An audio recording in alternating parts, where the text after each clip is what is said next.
Vamos saber a palavra do Senhor no livro de Lucas, capítulo 1. Evangelho, segundo o relato de Lucas, capítulo 1.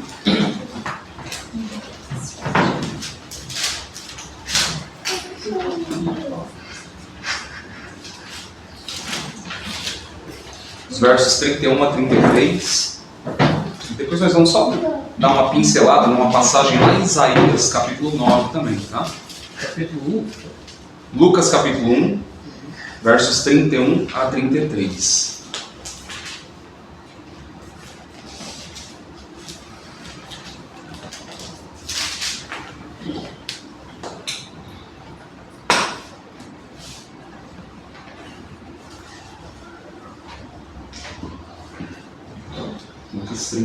Lucas 1, versos 31 a 33. Amém? Meus irmãos acharam? Amém. Amém. Eis que conceberás, o anjo está falando com Maria aqui, tá? E darás à luz um filho, a quem chamarás pelo nome de Jesus.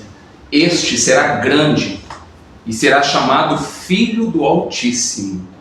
Deus, o Senhor, lhe dará o trono de Davi, seu pai. Ele reinará para sempre sobre a casa de Jacó, e o seu reinado não terá fim. Amém?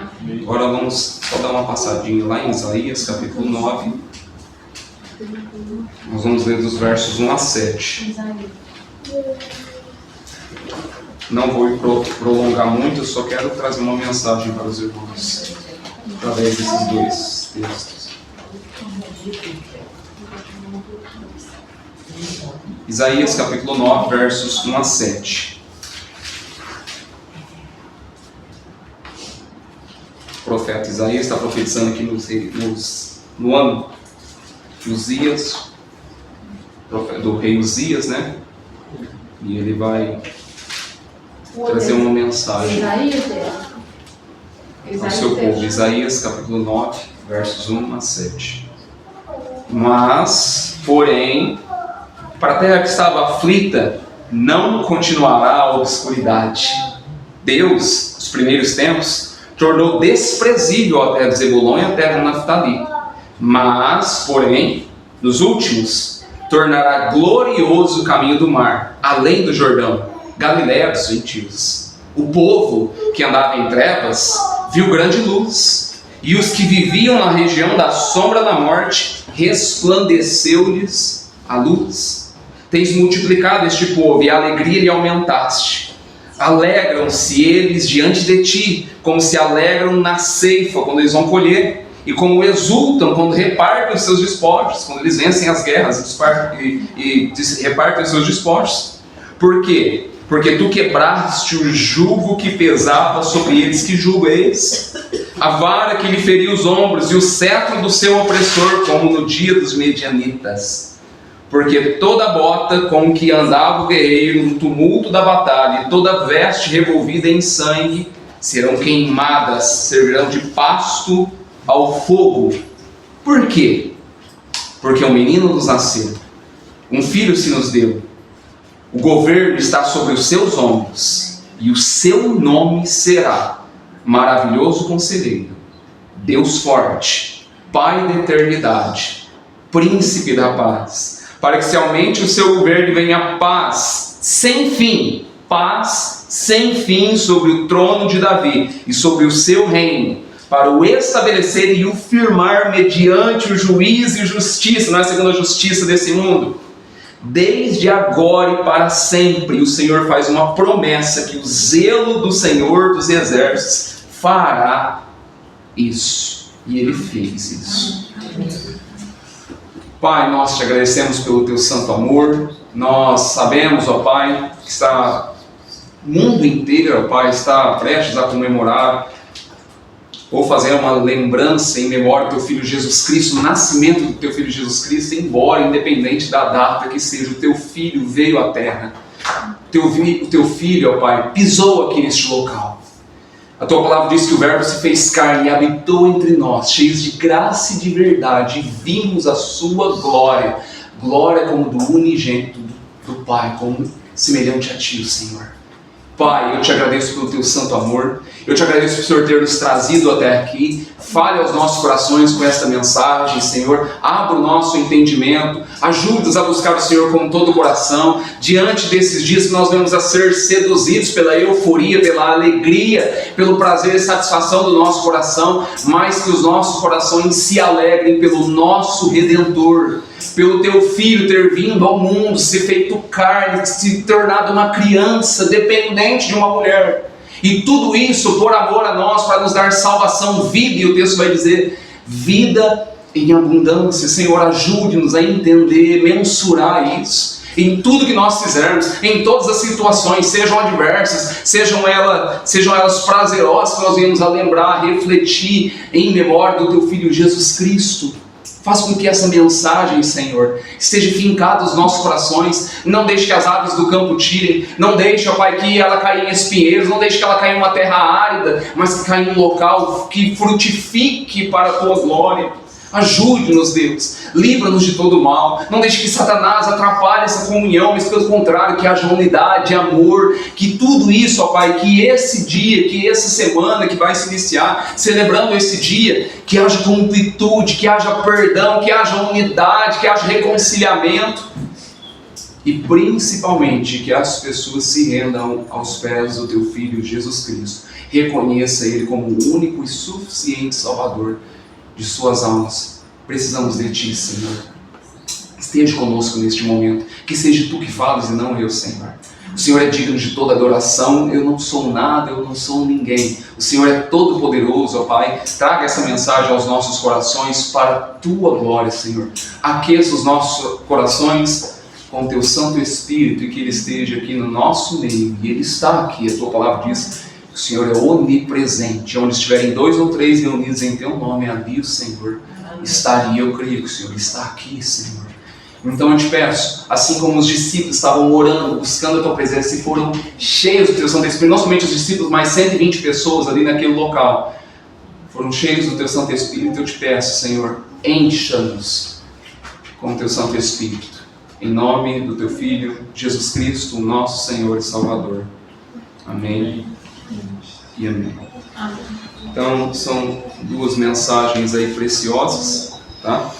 Lucas, ele vai ser um pouquinho mais específico aí sobre o nascimento do Senhor Jesus Cristo. Marcos também dá uma pincelada, Mateus também tem alguns detalhes que não vão estar descritos aqui no livro de Lucas, mas o intuito de eu abrir essas 2 passagens, eu não vou fazer uma explanação profunda dos textos, mas é que trazer uma breve mensagem para nós, referente a essa semana aí que vai estar comemorando aí o dia né, do nascimento do Senhor Jesus Cristo, embora não tenha data específica ou saiba por exato qual é esse dia, mas é fundamental, sim, nós celebrarmos esse dia. O texto vai dizer aí, eu vou mostrar algumas passagens aqui, que os próprios anjos falaram para os pastores, falaram para os moços, para que se alegrassem por esse dia, pelo nascimento do Senhor Jesus Cristo.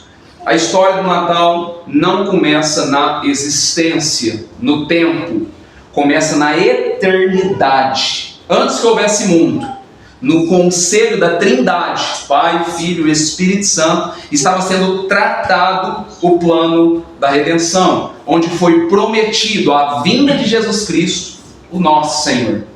Na história, na esfera-tempo, a primeira predição, profecia, já estava lá no Éden. Da semente da mulher nascerá aquele que esmagará a cabeça da serpente. Ela lhe feriria o calcanhar, mas ele lhe feriria a cabeça. Gênesis 3,15. Posteriormente, Deus chama um homem da descendência de Sem, Abraão, de Ur dos Caldeus. E pela descendência de Isaac, vem Jacó, bem como não somente Jacó, vem também as 12 tribos de Israel: Ruben, Simeão, Levi, Isacar, Zebulon, Dan, Naftali, Gad, Assé, José, Benjamim, e bem como também a tribo de Judá. E de Judá nasce o precursor, o prógono da vida, o Messias. Essa descendência de Jacó passa 400 anos no Egito, chega ali como uma pequena família e sai dali como uma grande e numerosa nação. Essa nação é levada, conduzida pelo deserto, e a promessa do Messias ainda permanecia ardente, fervendo nos corações daquele povo, nítida, clara e transparente, pois o próprio Deus disse àquele povo que haveria de levantar um profeta semelhante a Moisés, Deuteronômio 18, versos 15 a 19. E esse profeta, esse Messias escolhido, evidentemente, que é Jesus, declarado no discurso de Pedro, em Atos capítulo 3, versos 22 a 24. O profeta que foi predito em Deuteronômio, capítulos 8, verso 15, é Jesus, que Pedro vai declarar em Atos capítulo 3, versos 22 e 24. Haveria um sacerdote superior a Arão, e esse sacerdote é Jesus Cristo. Haveria um rei segundo o coração de Deus, e esse rei também é Jesus Cristo. Mas na conquista, no êxito, no triunfo, Jesus é prometido, declarado como grande combatente, pelejador, guerreiro celestial, que luta as guerras do Senhor. Salmo 24, verso 8. No tempo dos juízes, ele nos é prometido como verdadeiro e único líder, que haveria de subjugar, vencer e dominar sobre os inimigos de Deus. Juízes capítulo 3, versos 9 a 10. O profeta Isaías olha para ele como Deus conosco, o Emanuel, e o descreve como um menino que nasceu, que tem o governo sobre os seus ombros, e o seu nome seria o maravilhoso conselheiro, Deus forte, Pai da eternidade e príncipe da paz. Isaías 9, verso 6. Miqueias olha para ele e nos mostra que ele é aquele que haveria de nascer em Belém. Mas por que ele deveria nascer em Belém da Judéia? Porque Belém da Judéia, e o texto vai dizer um pouco antes disso, antes de falar sobre Belém da Judéia, porque Jesus vai dizer em João capítulo 6, verso 35, que ele era o quê? O pão da vida. E em Belém, Belém significa o quê? Casa do pão. Então, o pão da vida precisava, era necessário nascer na casa do pão. Malaquias 4:2 o descreve como o sol da justiça, e à noite, lá em Belém, naquela plácida cidade, simplicidade, nasce o sol da justiça, o glorioso, majestoso Redentor. O mundo, o cenário foi preparado para receber o Senhor Jesus Cristo. Deus prepara o povo judeu para nos legar, nos transmitir o que? As Escrituras, que estão patentes aí na mão de cada um de vocês, onde as profecias de sua vinda estão nos reveladas. Deus prepara não somente o mundo, a nação, para a vinda de Jesus Cristo, mas Deus prepara o povo grego para oferecer, conceder ao mundo uma linguagem universal, e as línguas foram todas traduzidas e chegadas para nós até hoje. Deus prepara não somente o povo grego para oferecer uma língua universal. Deus não prepara somente o mundo para receber o Redentor das nossas vidas. Deus prepara o povo romano. Por que Ele preparou todo aquele povo romano? Você acha que foi por acaso? Roma dominar muito tempo aquela época? Deus prepara o povo romano para oferecer uma paz ampla antes de sua vinda. Então, finalmente, quando chega o tempo oportuno, o anjo Gabriel desce do céu e comunica, dialoga, conversa com o sacerdote Zacarias, já velho, e que orava por um filho tantos anos. Sua mulher era estéril, e o anjo comunicava a ele que sua esposa, sua mulher Isabel, haveria de conceber na sua velhice. Ela duvida disso, ela ri. E o seu filho seria o precursor, o prógono, o arauto, que antecederia o Messias. Lucas capítulo 1, versos 8 a 23. Mas, 6 meses depois, o mesmo anjo Gabriel vai a Nazaré, visita uma jovem desposada, prometida, noiva de José, e comunica a ela que ela haveria de ser mãe do Messias, do Filho de Deus, do rei cujo trono jamais passaria, era um rei que reinaria eternamente. E ela pergunta: mas como é de ser isso? Eu não tenho relação com homem algum. E o anjo começa a explicar, instruir ela: descerá sobre ti o Espírito Santo, e o poder do Altíssimo te envolverá com a sua sombra, e o menino, o ente, a criança que há de nascer de ti será chamado Filho de Deus. Lucas 1, verso 35. Então diz as Escrituras que Maria se rende, se entrega ao plano de Deus. Deus falou com ela e não precisou de muitas outras coisas, muitos outros meios, métodos, para ela entender, o seu ofício. Ela se rende à vontade de Deus, o plano de Deus. Quantas pessoas se rendem? Deus fala com ela, fala através das Escrituras, fala por meio de pessoas, e as pessoas ainda são duras de coração. Mas Maria, quando ela ouve a voz do Senhor, quando ela ouve esse anjo, ela se rende, se curva ao plano e ao projeto de Deus e diz: eis aqui a tua serva, a serva do Senhor. Eis aqui a serva do Senhor, faça-se em mim conforme a tua palavra. Ela confiou na palavra do anjo.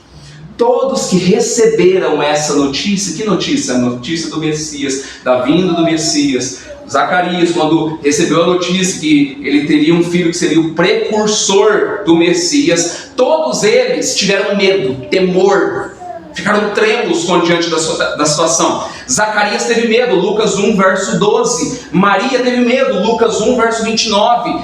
Os pastores, que foi anunciado que o Messias já tinha nascido, Lucas 2, 9, também tiveram medo. José, quando ele ouve isso, o anjo fala com ele por meio de um sonho, ele teme. Mateus 1, 20, todos eles tiveram medo. Mas a ordem dos anjos, não somente a eles, mas também a nós, não temais, não tenham medo, não fiquem mais preocupados com as situações, com as circunstâncias que o mundo tem a oferecer. Não fiquem mais preocupados com as coisas que vocês estão passando, com a dor que você sente, com o seu sofrimento, com a situação financeira, com a situação do nosso país trazendo para nós hoje. Não fiquem preocupados, afoitos, não tenham medo, não temais. Eis que vos trago uma boa nova, que será de grande, muitíssima, elevada alegria, não somente para aquele povo, mas para todo o povo. É que hoje vos nasceu na cidade de Davi o Salvador, que é Cristo o Senhor. A mensagem da salvação. Mas as Escrituras nos mostram que esse Jesus que nasceu foi rejeitado, ele foi desprezado pelo seu povo. Herodes o hostiliza. Os principais sacerdotes e escribas são indiferentes, apáticos, desinteressados dele.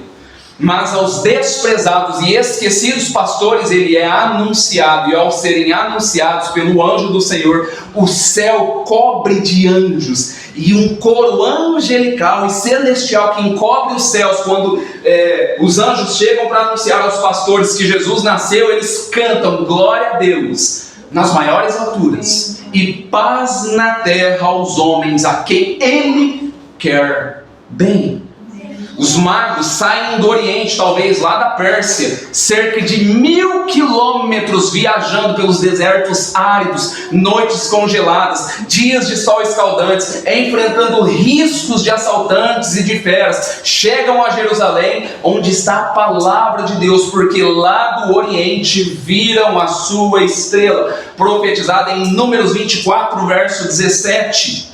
E eles viajam cerca de 1000 quilômetros para adorar o Rei dos Reis, o Senhor dos Senhores, que ainda era uma criança, e provavelmente já tinha cerca de 2 anos ali, porque quando esses magos, e não é reis magos, não tem nome esses magos, não está isso descrito nas Escrituras, não inventa, não coloca, não acrescenta coisa acima das Escrituras, mas eles viajam cerca de 1000 quilômetros, essa distância do Oriente, cerca, talvez a Pérsia onde eles estavam, para adorar, prestar adoração, louvor, engrandecer essa pequena criança que tinha nascido, que seria o Salvador da vida deles. Eles viajam, vêm para adorar o Rei dos Reis. Eles reconhecem, admitem, creem que Jesus, que Ele é o Rei dos Reis e Senhor dos Senhores. Como eles admitem, como eles atestam que Jesus, aquela pequena criança, seria o Redentor deles? Primeiro, eles dão-lhe ouro, reconhecendo, legitimando que Ele é o sumo, primeiro dando ouro, legitimando, reconhecendo que Ele era o Senhor, o Rei dos Reis e Senhor dos Senhores. Segundo, ele reconhece que ele é o grande, perfeito e sumo sacerdote, dando-lhe incenso mais elevado do que Arão, mais elevado que qualquer outro sumo sacerdote que teve desde o Antigo Testamento até antes da vinda do Senhor Jesus Cristo. Terceiro, eles assumem, atestam, reconhecem que ele é o profeta maior, acima de Moisés, que haveria de morrer pelos seus pecados e conceder salvação, não somente a eles, mas a uma grande nação, oferecendo-lhe mirra.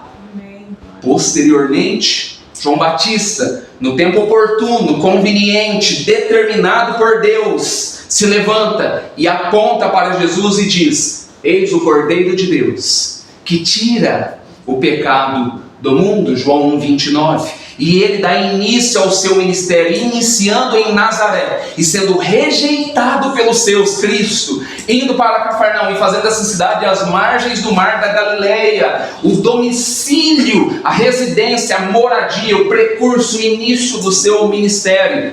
Ali, ele convoca, depois de muita oração.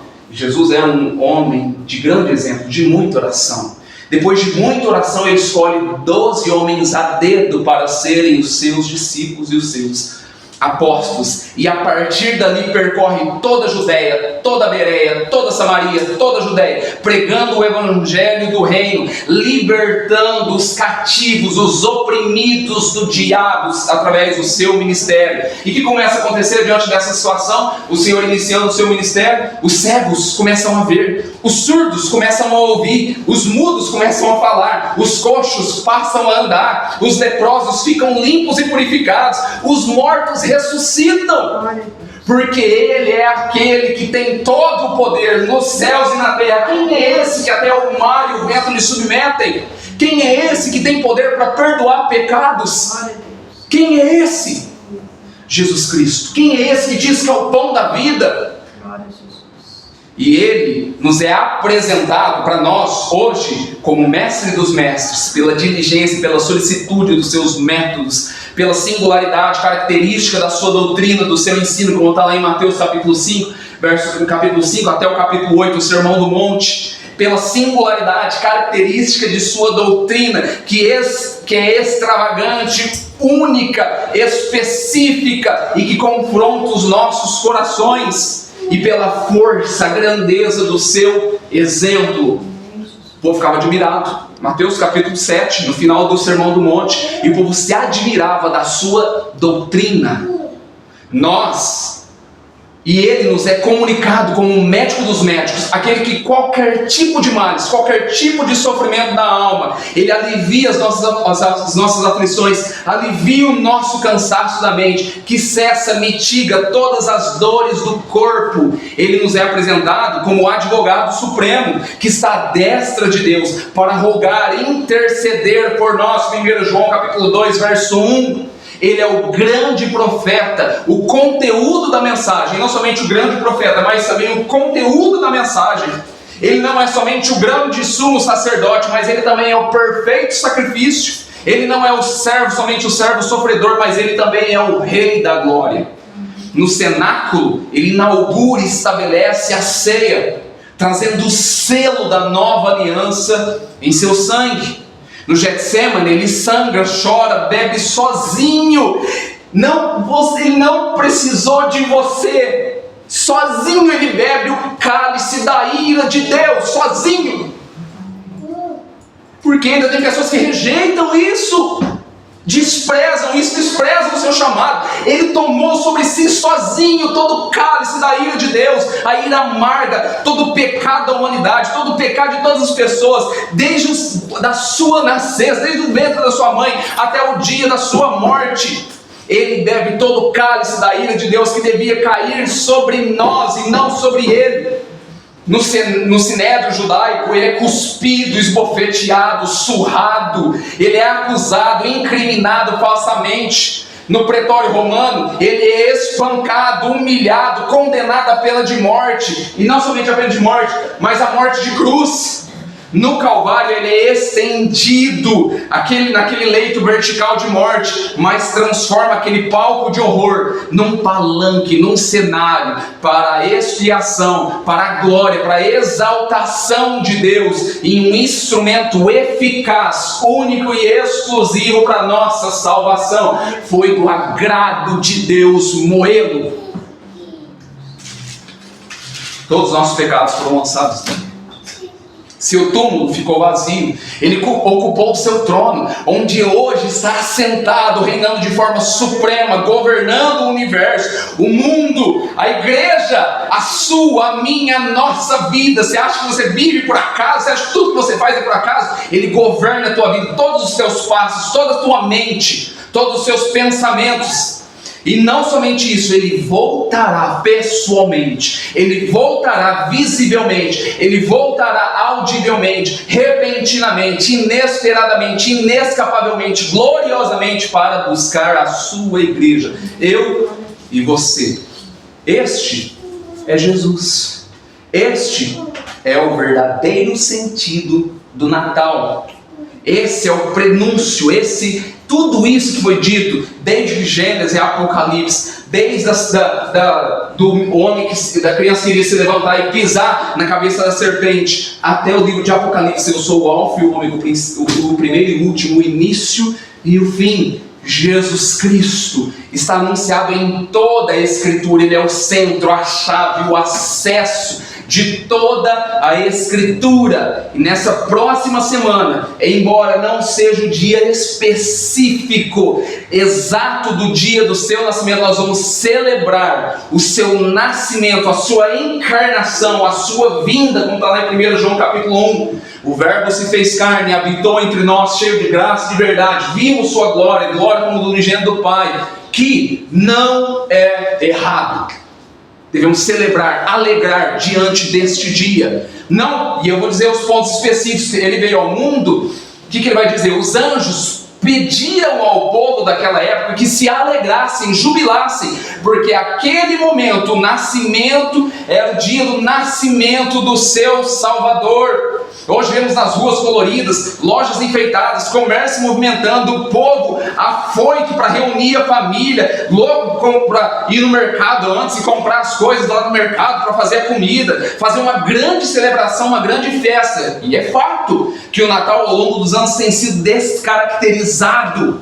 E é bem verdade que o personagem mítico, de certa forma, tem ocupado o centro dessa festividade. São Nicolau, o tal do Papai Noel, virando um garoto propaganda. Mas o primeiro Natal, como vimos, foi muito além, muito diferente do que hoje se pensa. Cristo é o personagem principal, fundamental, indispensável. Deus se fez homem, o Verbo se fez carne, o Rei dos Reis se fez servo, aquele que nem os céus dos céus pôde se conter, esvazia, aquele que cria todo o universo, todos os homens, todo ser da terra se torna um bebê. Veste pele humana, calça sandálias da humanidade, pisa no nosso chão, bebe da nossa água, chora a nossa lágrima, sente a nossa dor, leva sobre ele os nossos pecados para nos dar vida por nós e para nós termos uma vida eterna. Ele fez isso. Não somente isso, só Ele cura, só Ele liberta, só Ele salva, só Ele perdoa, só Ele nos reconcilia com Deus, só Ele é o mediador, o intercessor, aquele que concilia entre nós e Deus. 1 Timóteo 2, capítulo 5. O Natal traz glória, exaltação, louvor, majestade a Deus nos céus. O Natal traz alento, paz, concórdia para os homens na terra. Como você tem celebrado o Natal até hoje? É apenas uma festa pelo movimento do comércio? É apenas uma festa gastronômica? É apenas uma celebração de encontro entre amigos e parentes? É apenas uma solenidade de troca de presentes? Quem é o centro, o âmago, o núcleo, o foco da celebração do seu Natal? É o Papai Noel? É as suas vontades? É os seus anseios? É as suas pretensões? É os seus desejos? É o seu afoitismo de querer unir toda a família e somente isso? E nem referir da grandeza do seu Salvador? Ou é Jesus Cristo? Ele é o seu Salvador pessoal? Ele é o Messias de Deus que salvou você e você o aguarda incansavelmente? Ele é o Senhor da sua vida, Ele que governa toda a sua vida? Ele é o amado da sua alma? Você recebeu dele e tem certeza, convicção disso, ou você ainda duvida pelo tempo de cristianismo que você tem, que você ainda não recebeu a vida eterna dele? Você desfruta dessa paz que Ele trouxe? Se não, se você não desfruta, se você não tem essa paz, se você não tem essa alegria, não tem sentido você celebrar o Natal. Não tem sentido. Porque o Natal celebra a nossa redenção, a nossa salvação através do Senhor Jesus Cristo. Se você ainda não tem certeza, convicção da sua salvação, não tem sentido celebrar o Natal. Pelo contrário, você tem que estar preocupado, porque se você morrer, você vai para o inferno. Mas se você tem convicção, se você tem certeza da sua salvação, se você desfruta dessa paz sem fim, embora as circunstâncias sejam adversas, embora você não seja uma pessoa perfeita, mas sabe que a sua salvação nunca dependeu de você, e sim do seu Senhor Jesus Cristo, se a sua vida está entregue totalmente a Ele, se você o ama incondicionavelmente, como o texto vai dizer, independente das circunstâncias, a despeito das lutas, se sim, reúna a sua família, sim, tenha comunhão com os seus amigos, mas lembre-se, reflita, não existe verdadeiro Natal sem o aniversariante. Não existe verdadeiro Natal sem Jesus. Ele deve ser o centro dessa alegria, Ele deve ser o centro da sua vida, e Ele deve ser o centro também da unidade com a sua família. Esse é o verdadeiro sentido do Natal. É desta forma que você tem que celebrar o Natal.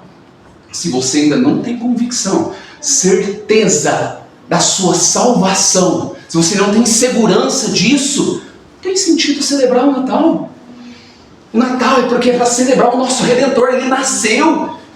Deus fez um plano perfeito, entregou seu Filho para vir e quis fazer carne, e por isso nós devemos celebrar, adorar, glorificar esse momento.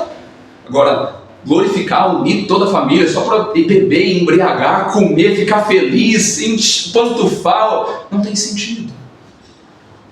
Não tem sentido celebrar essa data sem fazer uma ponderação do verdadeiro aniversariante. Como o apóstolo Paulo diz em Filipenses 4:4, e eu vou terminar somente com essa mensagem: alegrai-vos no Senhor. Outra vez vos digo, alegrai-vos. Alegrem, jubilem, exaltem, transmita toda alegria, prazer e satisfação, porque o Rei se fez carne, habitou entre nós, cheio de graça e de verdade, e vimos a sua glória, glória como do unigênito do Pai. Por isso, olha só que interessante, a Maria fica toda feliz, mas o anjo disse: Maria, não temas, não fique apavorada, não tenha medo, porque Deus achou graça em ti, eis que conceberás e darás à luz um filho, e chamarás pelo nome de Jesus. Por quê? Este será grande, será chamado Filho do Deus Altíssimo, e o Senhor lhe dará o seu trono, o trono de Davi, ele será rei, e um rei eterno. E olha só que interessante, e ele reinará para sempre sobre a caixa de Jacó, e o seu reinado não terá fim. Lula vai perder o reinado dele, Donald Trump vai perder o reinado dele, mas o reinado de Cristo é eterno, é uma eternidade. Amém. E por isso ele vai dizer, ele venceu tudo, ele venceu, o texto vai dizer, ele entrou pelas portas. Quem é esse o Rei da Glória? O Rei dos Exércitos, o vitorioso nas batalhas. Ele é o Rei da Glória. Por isso celebre, glorifique, enalteça a Deus por esse dia, jubile, como o texto vai dizer, alegrem-se no Senhor. Outra vez vos digo, alegrai-vos, alegrem-se por esse momento. Isaías capítulo 9, só um breve resumo. Ali o povo estava passando um sofrimento, estava prestes, o período, eles estavam sofrendo pelo exílio assírico. E não somente isso, o profeta Isaías vai profetizar também sobre o exílio babilônico que haveria de vir depois.